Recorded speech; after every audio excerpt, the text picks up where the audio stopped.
Welcome back to the deep dive. Today we're undertaking an incredibly intense deep dive into a world that is defined by absolute formalized brutality, It's a really complex one. We're getting into the lore and character foundations from Shantel Tessier's novel, Chaotic. which is set, of course, firmly within her larger, and I mean intensely dark, Lore's world. And this is a fictional universe where structure, organization, it's not used to maintain civilization. It's used to maximize cruelty and control. The sources we're working with are these meticulously detailed excerpts. They lay out the laws, the initiation rituals, and just the systemic ingrained violence that really defines what it means to be in this secret society. And we're going to be looking at this world through a dual lens, right? Exactly. Through the eyes of the two main characters, Cashton, who is one of the elite Spade brothers, The enforcers. right, and then Everett, who goes by Eve, an operative who lives and works right on the razor's edge of this whole terrifying system. So our mission today, it's really to move beyond just, reciting the plot.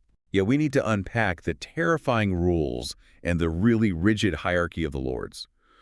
We're going to analyze the specific psychological and physical trials that not only define the men who become these leaders, But also dictate the harrowing existence of the women who are caught in their orbit. And what's fascinating to me here is a sheer level of detail used to, formalize trauma. It's not just a backdrop. no. It is the fundamental currency of power. And you really need a specialized analysis to appreciate just how structured this fictional cruelty is. I think we have to start at the top. We have to analyze the philosophical and, the institutional core of the society itself. It doesn't just call itself the lords. No, it's an acronym, LORD. And what does that self-declared identity tell us about their goals? It tells you everything you need to know about their complete lack of external accountability. When you decode LORD, it stands for leader, believes in order, knows when to rule, and is a deity. A deity. So this isn't just a club for powerful rich men. This is a self-proclaimed theological and political authority. They are consciously placing themselves above all human, legal, and moral constraints. That implication of that last letter D for deity, that's profound. If you believe you are a god, then your actions, no matter how horrific. They're justifiable. They're just divine will, or maybe a necessary law. Exactly.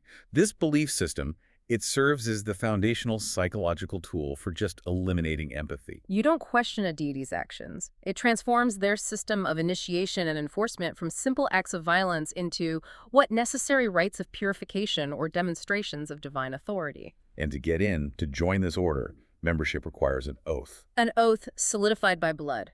A physical commitment that symbolizes the total forfeiture of yourself to the group's code. And the commitment they demand is total. When they talk about their authority, the terms they use confirm their complete separation from any civilian government or legal system. Oh, absolutely. A lord defines himself as a judge, jury, and executioner. It's right there in the text. And their power is unmatched by anyone other than his brother. Which creates a truly closed system. They operate in a legal vacuum entirely of their own creation.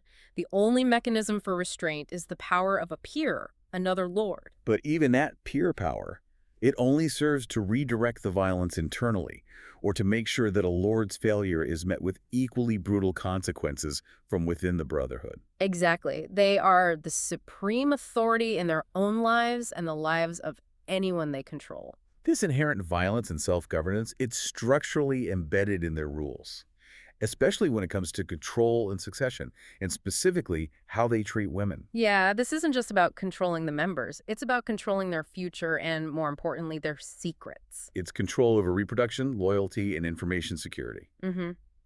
And we first see this structure imposed during their university years at Barrington. The men are strictly bound.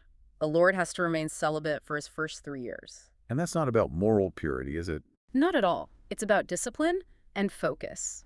It ensures that during the core initiation, the training period, there are no emotional or sexual distractions that could lead to vulnerabilities or, breaches in security. And once that 3 years of focused isolation is over, the transactional nature of their relationships is made perfectly, brutally clear. They are gifted a chosen for their senior year. Gifted a chosen. That wording is just. It's key. It frames the woman as an object, a pre-selected asset delivered for their use. It reinforces her status as a temporary acquisition, a reward for surviving the trials. Rather than a companion or a partner, she's functionally interchangeable. And this asset status, it becomes permanent after graduation. The Lord must marry a lady, and her explicit function is a wife to serve him. But the ultimate expression of control, the real chilling part, comes with the succession rule. The contingency plan. Yes, if the Lord dies, the lady is not freed. She's not given independence. She is then gifted to another Lord to ensure the secrets are kept within the secret society. Think about the function of that rule. The woman becomes a human vault. She's been exposed to the inner workings and secrets of her Lord husband, and the society absolutely cannot risk that information getting out, so they just transfer ownership to another Lord. It guarantees she remains under total control. Widowhood offers no freedom, only a new master. And this total control extends even to the highest ranks a woman can achieve within the structure, which just highlights the ultimate patriarchal limits of the Lord's world. We see that through the fate of a female founder. Right. If she fails her initiation assignment, despite her high status, the punishment is devastating. She's sentenced to a life as a breeder. So it links reproductive control directly to punishment. It reinforces that even women of immense power are fundamentally subject to sexual and reproductive violence if they violate the male-established code. They're just reduced to their biological utility. And to maintain this structure, to enforce these chilling rules, they need an internal immune system. Which brings us to Cashton and the Spade brothers, who are described as a special kind of lord. So what makes them different from an average member? The Spade brothers are the elite enforcers. They're the internal death squad, the ultimate arbiters of the society's moral decay. The source material describes them using this highly dramatic language. Right. It says they wrote the book and then sold it to the devil. They don't just follow the rules. They authored the very philosophy of cruelty upon which the lords operate. They sit on their thrones and watch you burn with the fire they started. So their role is purely operational and terminal. Precisely. Their explicit function is to collect the names they are given and erase you from the world as if you never existed. If a lord breaches the code, if an outsider becomes a liability, if anyone threatens the structure. The Spade brothers perform the cleanup, the total untraceable elimination. And for Cashton to be forced into this role, he has to undergo a unique set of trials designed to extinguish any shred of humanity he possesses. That sets the perfect transition, because now that we've established the foundation, we need to look at the operational reality of this society, the sheer pervasive systemic violence that maintains this structure. We have to.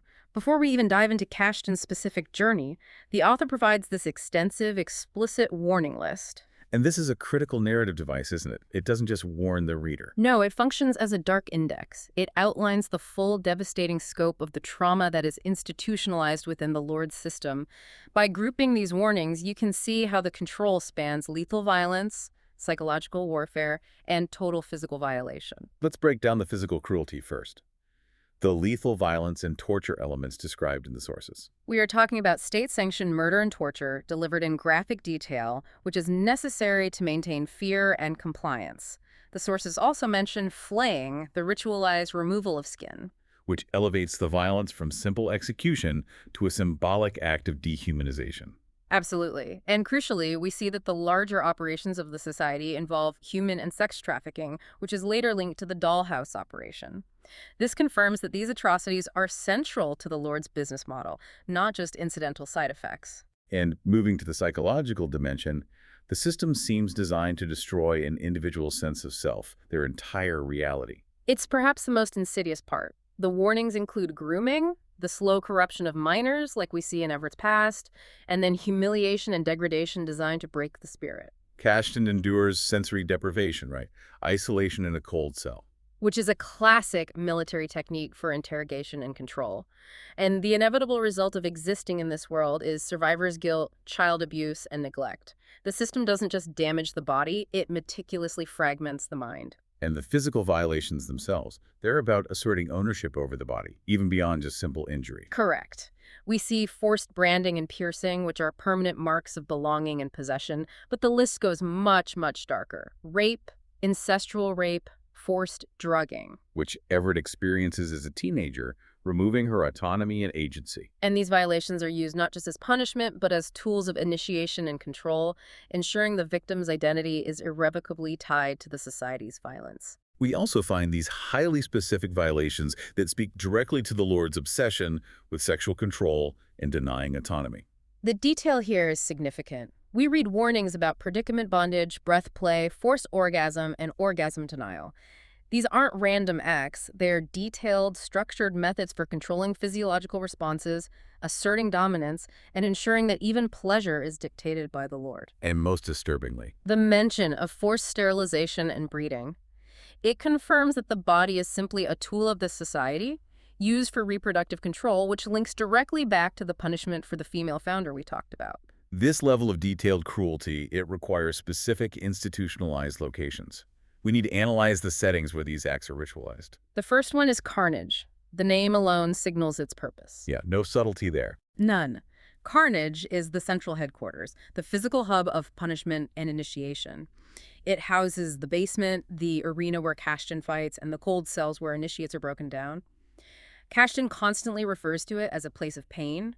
Carnage is where the physical performance of violence takes place. And then there's the cathedral, which applies this twisted religious veneer to their horrific acts. The cathedral is fascinating because it co-opts religious symbolism for the purposes of violence and purification. This is where lords undergo confessionals. So a lord who has erred or shown weakness is tied to the altar and cut with razor blades. It's not just a punishment, it's a ritual. By tying it to a confession and an altar, they elevate the act of violence to a necessary purification, reinforcing their self-declared deity status and ensuring accountability is managed through pain, not morality. And the terrifying thing is that Everett, or Eve, she works in the cathedral. She's surrounded by naked, bleeding, tied-up lords. Her role is to clean up after these brutal rituals. That's a critical piece of her character. She is steeped in the ritualistic violence of the lords, normalizing it. But to truly understand the price of belonging, we must now turn to Kashtan's arc. Right, which is the systematic 3-year process of destroying his natural empathy. Kashtan's defining weakness, the characteristic that his father seeks to eradicate, is his inherent compassion for others. His father deems this unacceptable, which immediately sets up the central conflict of the entire novel. So his entire journey through these trials isn't about proving competence. No, it's about proving his capacity for ruthless, calculated cruelty. If he can maintain compassion, he remains vulnerable, weak, and therefore unfit to be a spade brother. The father's goal is to beat that humanity out of him. Let's look at his first trial, freshman year. It's focused on proving loyalty, and it begins with profound isolation. He spends 3 days locked in a cold, isolated cell at Carnage.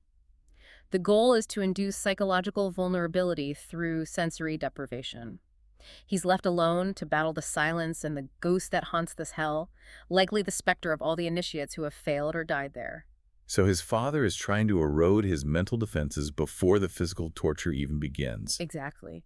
Hoping that the isolation and cold will make him desperate enough to fail the test entirely, thereby proving his weakness and his emotional instability. And before the public display, the father ensures he's physically compromised. An iron-fisted beating leaves Kashtan concussed and possibly with a broken rib or a collapsed lung.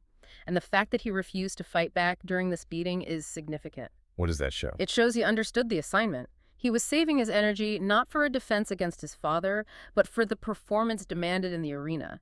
He knew the beating was just a warm-up. The arena fight is the public spectacle, held in front of a stadium full of watching lords. This is where that physiological control comes into play with a chemical manipulation. They inject him with adrenaline. Kashtan, who is, astute about the system, knows this isn't a gift. It's a temporary, highly volatile weapon that will only last about 20 minutes. Before the crash leaves him completely incapacitated. Right. So he's given a single knife facing an opponent who's 50 pounds heavier. This is pure theater, orchestrated for the rich old bastards to enjoy. His success depends not on fair combat, but on speed, precision, and an absolute willingness to deliver lethal, definitive violence. He delivers that violence, but what's the analytical takeaway from his success? He slams the knife into the larger man's stomach, and then, in a gruesome, intimate act, slices the man's neck from ear to ear. He wins, proving his loyalty to the immediate task. But the price is evident in his immediate catastrophic physical crash as the adrenaline wears off. And his internal assessment is bleak. He realizes that passing the trial only bought me another year. This means the loyalty test is never finished. It's a perpetual state of proving himself worthy of continued survival. That sets us up for the second trial, sophomore year, the trial of devotion, which is purely psychological warfare and represents the core attack on his moral center. This is a masterpiece of fictional cruelty. His father uses a hallucinogen, secretly drugging Cashton with brandy. He wakes up in the basement of Carnage, a space designed for maximum terror, soaked in fabricated blood, and immediately his mind is assaulted by the sound of Ashton screaming. And the hallucination is meticulously tailored to strike at the two most protected elements of his emotional world, his compassion and his loyalty to the Brotherhood. Precisely. In his drugged state, he believes he witnesses the violent, ritualistic rape and murder of Ashton Adams' twin sister by a masked lord who slits her throat.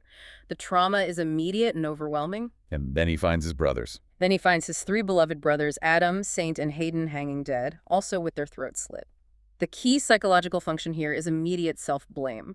His mind, chemically manipulated, starts processing this horrific scene as his fault. And his father is there to seal that failure and guilt, twisting the psychological knife. The father appears, calm, and reinforces the lie. Cashton is the one who killed them all because he didn't get to them in time. He frames the hallucinated deaths as Cashton's failure to save the people he cared about most, leveraging Cashton's innate compassion against him. And the sequence concludes with the ultimate test of obedience. The suicide bait.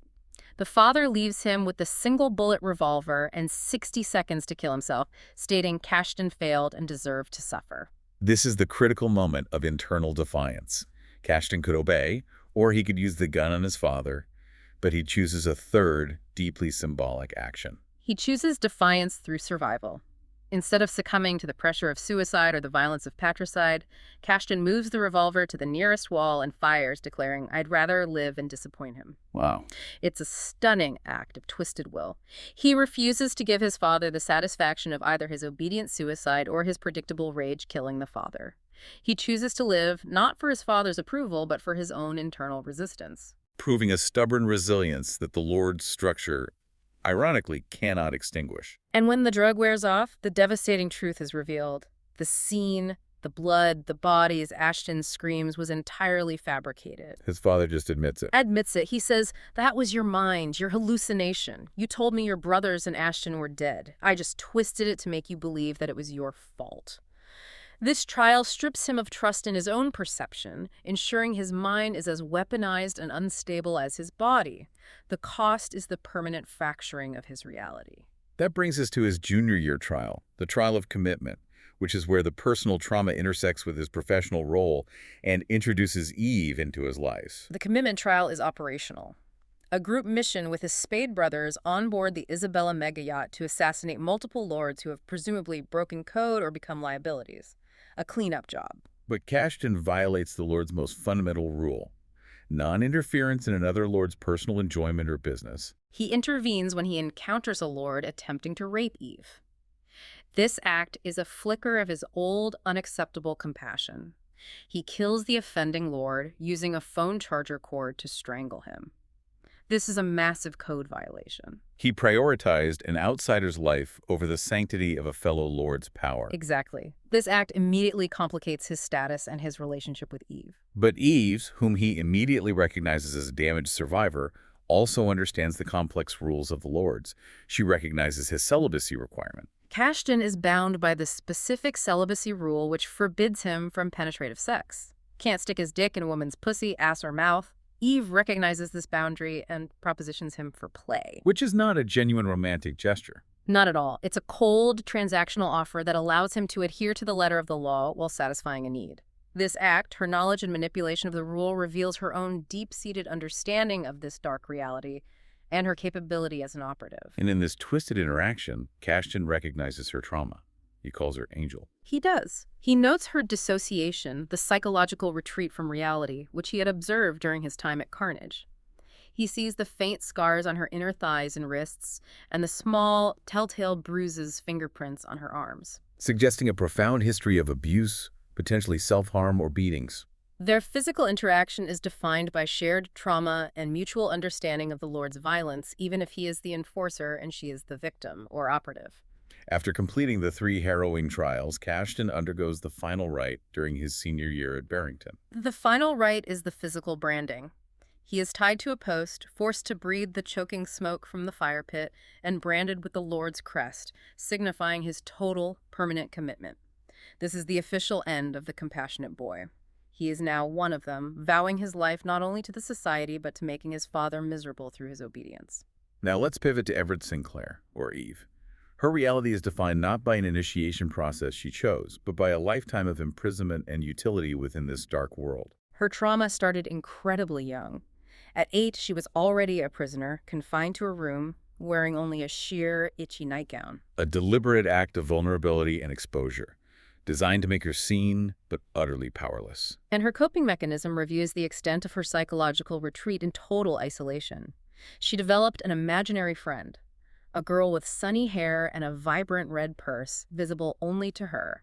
This imaginary friend is a critical psychological defense, a way to manage total environmental abandonment. And the response of her abusers is so telling. When her father's friend overhears her talking to this invisible girl, he suggests schizophrenia. The Lord's world refuses to acknowledge her suffering as the result of trauma and isolation. They just instantly pathologize her survival mechanisms as mental illness, further isolating her. And this early vulnerability was violently exploited during her adolescence. At 14, she experienced a massive and defining loss of control. Her virginity was taken by multiple men under forced drugging. She's left with only foggy pieces of memory and critically emotional numbness. This numbness is her shield. It's a defense mechanism against self-hatred, overwhelming fear, and the sheer scale of the trauma inflicted upon her. It allows her to function, but at the cost of genuine human connection. That numbness serves her well in her current life, where she operates in two incredibly dark roles. First, her work at the cathedral. Her role is cleanup, but it is anything but passive. She is often surrounded by naked, bleeding, and tied lords during their confessionals, and the source material demonstrates her chilling adherence to the Lord's motto, "Those who spill secrets will be silenced." In a vivid, deeply disturbing scene when a lord screams through his gag. She uses a blowtorch on the duct tape, securing his mouth, ensuring he is quickly and permanently silenced. This shows a horrifying capability for violence and a total acceptance of the rules. Her second role is that of a highly calculated assassin, which Cashton discovers after his yacht intervention. We see her operational precision in the motel killing room 111. This is where we see Eve, the operative, in full control. She adopts a deliberate facade, dressing like a $2 hooker in fishnets and a corset, faking drunkenness to appear vulnerable and easy prey. Yet, she wears Louboutins. A subtle signal of designer wealth and capability. She lures a Lord's branded man into the room and kills him instantly with a slit throat. Her efficiency is surgical. She is in and out before I could even walk across the parking lot, leaving behind a carefully prepared kit that includes a hammer, a suppressed gun, and cleaning supplies. And Cashton analyzing the scene is a crucial realization for him. He understands the yacht incident wasn't a genuine cry for help, but just another job that he foolishly disrupted. It shatters his angel perception. He realizes she was performing the role of the weak, easy target to set up a kill. She didn't need saving. She was manipulating the very structure he was trying to protect her from. This professional competence elevates her from simple victim to a complex, dangerous player in the Lord's game. And the mystery surrounding her wealth adds another layer to her transactional and controlled existence. She lives in this huge house, purchased through an unseen source. She is Everett Sinclair, living in a 6,000-square-foot house purchased via a wire transfer from a daddy. The real estate agents wink and comment about her being a whore who sucks dick good enough for some pathetic married man to buy her a house, reinforces the transactional lens of the Lord's world. So it strongly implies a history of grooming and financial control by a powerful, unseen figure. Whether she is still actively controlled or is now leveraging this past for her own resources, the wealth is inextricably linked to the system of abuse. This past, coupled with their violent shared moment on the yacht, creates a dangerous, charged connection between Cashton and Eve in the present. Eve is physically reactive to Cashton's presence. Her heart pounds, her hands tremble, a state she hasn't experienced in years due to her emotional numbness. She correctly suspects he is following her. She fears he knows she's betraying the Lords through her assassin work. And that he might come back and want to reminisce about the yacht meeting, call in a debt for his intervention. There's a terrifying blend of attraction and professional danger. And she's under a separate terrifying obligation that adds immense pressure to her life. She receives a text from an unknown number, chillingly labeled "fucky K-face" in her contacts, reading, "You owe me," followed by a video. This contact saved her life once, meaning she owes him everything. And the thought of this unknown master collecting that debt terrifies her. It suggests her freedom, her operation, and perhaps her very life are conditional on fulfilling this obligation. Moving on to the brotherhood itself, even achieving the status of a spade brother does not bring peace. The internal world of carnage and the relationships between the brothers are filled with conflict and betrayal. The spade unit, Kashtan, Saint, Hayden, and Adam, is fractured. Hayden is detached, focused on his therapist, Charlotte. Saint was shot by Adam's twin sister, Ashton, and left severely injured. And Adam's supposed death was a massive source of rage and grief for Kashtan, which fueled his later brutality. The Lord's world is designed to make even the closest bonds brittle. And the truth about Adam's death, however, reveals a deeper, darker, structural operation within the Lord's world. Adam is alive. He is. He faked his death with a self-inflicted gunshot wound as part of a highly classified secret operation they refer to as the Dollhouse. What's the dollhouse? It involves human trafficking and breeders. It confirms that the Lords are running systematic exploitation and reproductive control operations outside the main visibility of the other Lords. Adam had to go completely dark, sacrificing his ties to his brothers to manage this. The very operation forces the destruction of loyalty among the men to perpetuate the systemic abuse of women. And this deception is tied directly to one of the most heartbreaking acts of loyalty in the entire source material, the sacrifice of their friend, Easton Sinnott, or Sin. Kashtan, believing Sin was the betrayer who failed to deliver Adam and caused his death, unleashes his full spade brother rage. He brutally beats Sin, leaving him bloody and bruised, fulfilling his role as the internal executioner. He sees Sin as the ultimate failure of loyalty. But the truth, Sin reveals, is a devastating, paradoxical twist of genuine loyalty that defines the horrific calculus of survival in this world. Sin explains that Adam convinced him to help stage the death instead of delivering him to carnage for imprisonment. Sin chose to let Kashtan believe he failed and betrayed the brothers for show. He accepted the savage beating, the loss of his honor, and the destruction of his friendship with Kashtan for one reason: to protect his pregnant wife, Ellie. This brings us back to the chilling succession rules we discussed earlier. What was the ultimate threat that justified Sin sacrificing his honor and enduring a beating from his best friend? The threat was the Lord's explicit succession plan for failed members. Sin knew that if the Lords found out he failed his assignment and didn't deliver Adam, they would kill Sin and, critically, regift his pregnant wife Ellie to another Lord for torture and degradation. So he made an excruciating choice. He preferred Kashtan, thinking he was a murderer and a betrayer, than condemning Ellie to the physical and sexual abuse of being passed around by the Lords. That choice, to prioritize his wife's protection from structural violence over his own honor and friendship, it fundamentally shows the horrific calculus of survival in this world. The conclusion of this internal conflict leaves Kashtan reeling. He has lost a friend and a brother, metaphorically, because of the society's demands. He realizes the desperate lengths people go to for self-preservation and the protection of loved ones within a world where women are assets to be brutalized. Sin's final words. They just confirm the devastating choice he made. He says, "I'd rather you think I killed your entire family than put my wife through that." As we wrap up this intense deep dive, let's review the central knowledge we've gained. We've established that the Lord's world is a deeply sophisticated system of structured cruelty. We've seen that its power is maintained by calculated psychological torture, mandatory obedience, and the perpetual, inescapable danger faced by women who are either disposable assets to be controlled or liabilities to be eliminated. The system is designed to destroy any vestige of genuine humanity or loyalty that falls outside its code. And even for those who succeed, the cost of belonging is immense and eternal. Whether it's Kashtan's forced loss of compassion and subsequent ability to inflict maximum pain, or Sin's deliberate sacrifice of his reputation and friendship to protect his family. Success in the Lord's world is defined by the capacity to endure or enforce cruelty. The concept of a hero in this narrative is terrifyingly warped, defined by the ability to inflict or endure maximum pain, often against the ones they care about most. So we have established that Kashtan is now an official spade brother, irrevocably changed by his trials. And we know Eve is both his angel, a trauma survivor he shared a moment of painful connection with, and a cold, prepared killer who adeptly manipulates the Lord's system for her own survival. And we know she is indebted to a dangerous, unknown contact, Fuckface, who once saved her life and is now calling in the debt with terrifying urgency. This raises a crucial final thought for you to consider. Now that Cashton knows Eve's true identity as an operative and assassin, and given her terrifying obligation to the unknown, what are the future implications for their relationship? Is their shared experience of trauma and violence a unique, warped bond that allows them to connect in a way no one else can? Or is it simply a mutual danger in a world designed to destroy them both? That's the question to mull over as you reflect on the deep structured darkness of the Lord's world and the cost of survival within it. Thank you for joining us on this deep dive. Until next time.